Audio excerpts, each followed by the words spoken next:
Hey guys, what's going on? This is Andrew here today, and we're going to be looking at my $1,200 PC from 2014 once again, but this time we're going to be looking to see if it can still hit 60 FPS.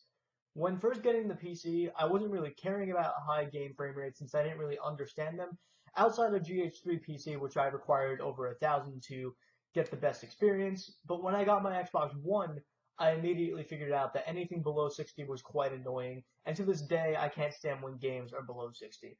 We will be targeting 1080p today, but we may have to jump down to 900p or 720p if we can hit 60 FPS.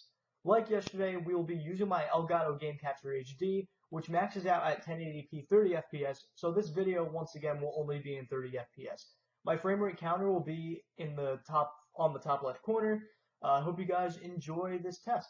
Just like the last video, guys, we are starting with GTA 5.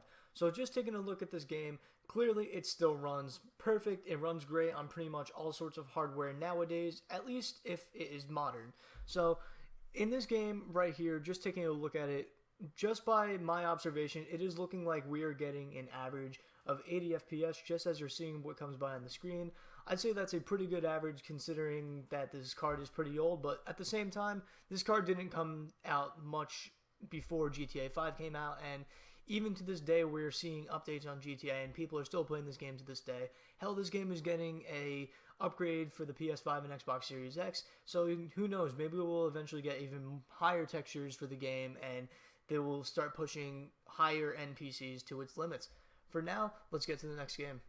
Okay, so right here we have Skyrim Remastered, and in this game, I set it to the 1080p max settings. Unfortunately, I couldn't find an option in-game to turn off VSync, and I just didn't feel like going into NVIDIA control panel, so I just let the game stay at VSync just to show that it is maintaining 60 pretty well. However, there was a bit of stutter in the game, and I was watching it go down to 47 every once in a while, but I'd say just looking at it here, we are still maintaining somewhere around 60 FPS, so it is definitely a great experience going on here, but if you want to get a more consistent 60 FPS, I'd probably recommend going down to the high instead of the highest settings. So yeah, that's my take on this game.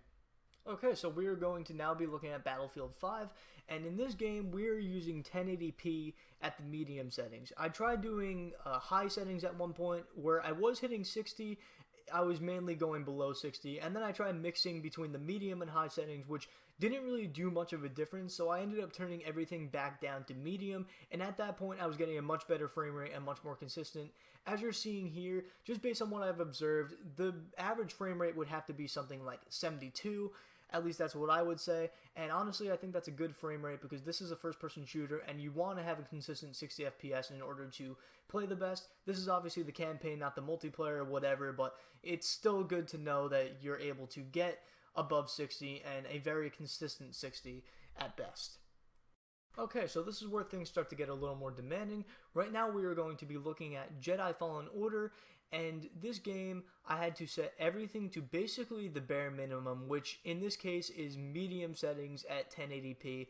And in this game we saw an average frame rate of about 65 FPS. So my recommendation for you guys with this game is probably to turn the resolution down to something like either 720p or 900p to make sure that you have a little more of a consistent frame rate, and also turn up the textures a little bit so you have a little better resolution textures, because honestly turning everything to the bare minimum at 1080p, at that point you might as well just go down the resolution.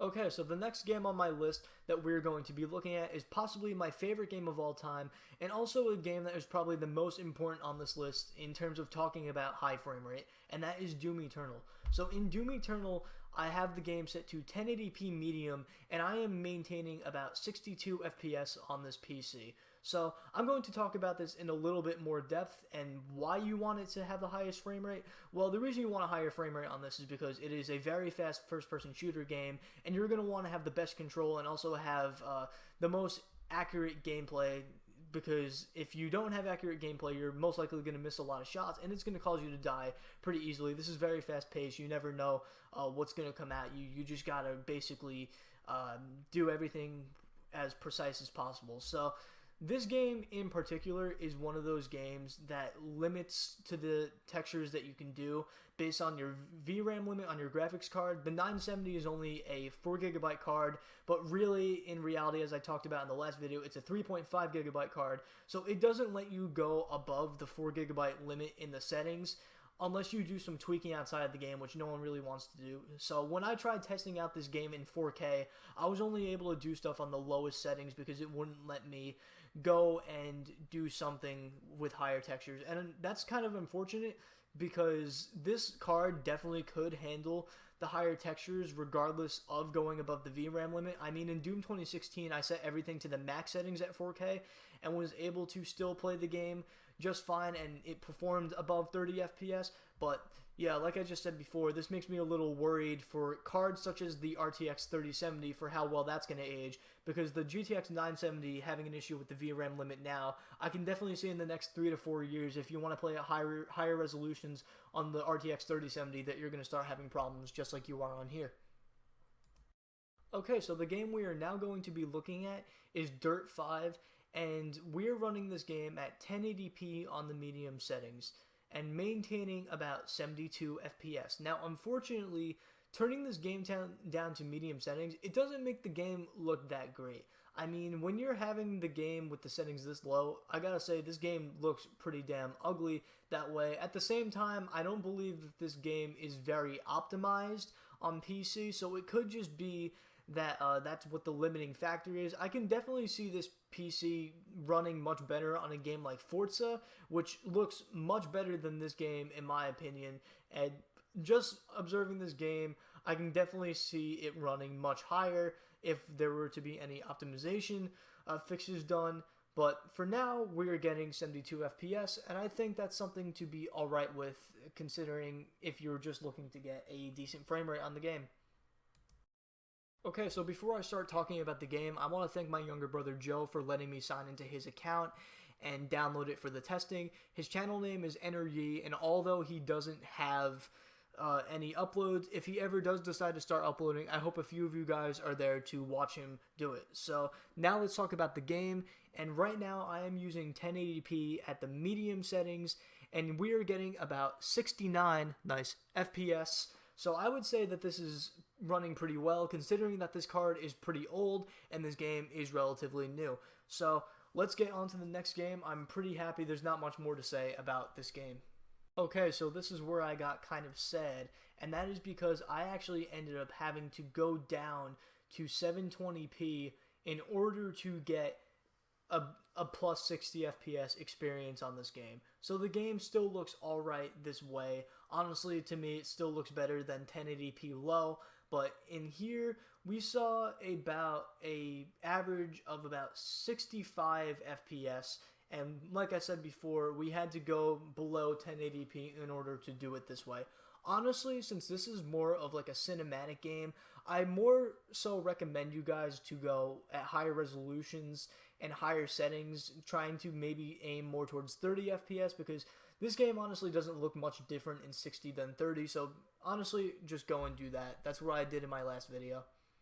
Okay, so the last game on my list that we're going to be looking at is Control, and in this game, we actually had it at 1080p, but we set the render resolution to 720p, so technically, we were playing the game at 720p at medium settings, and we were getting roughly about 62 FPS on average. Now, that's not relative to what's on the screen here right now, because this gameplay was actually recorded when my PC was having some weird issues. I ended up restarting the computer and was getting the frame rate I just mentioned right now. So, this game runs at 62 FPS, as I said, and it runs pretty well, but unfortunately we had to turn that resolution down in order to get a plus 60 FPS average. Now that all of that testing is done, let's go to my final verdict. I am very pleased with the fact that I am able to maintain above 60 FPS on all of the games I have tested, as my PC is almost 7 years old. If I am still able to do 60 FPS now, I am almost certain that this PC can last all the way through the generation with playable frame rates as long as ray tracing is turned off. With that being said though, let's talk about the limiting factors of this PC, and those are just about everything about this computer. Quad-core CPUs are starting to become obsolete, 4 GB of VRAM is extremely low nowadays, and I am still running on DDR3 RAM. My fear is that it won't be the power of my PC that is the problem, but I can start to see certain games not starting up due to a low CPU core count and low VRAM, just like we have been seeing with dual cores for the past few years, and some games also not starting on 2 GB cards. I still have my hopes up though, and this PC definitely exceeded my expectations for how long it would last. So, with everything being said, I hope you guys enjoyed the series of tests. My next video is going to have me go a full step further up to 4K, so be on the lookout for that. I will see you all in the next video.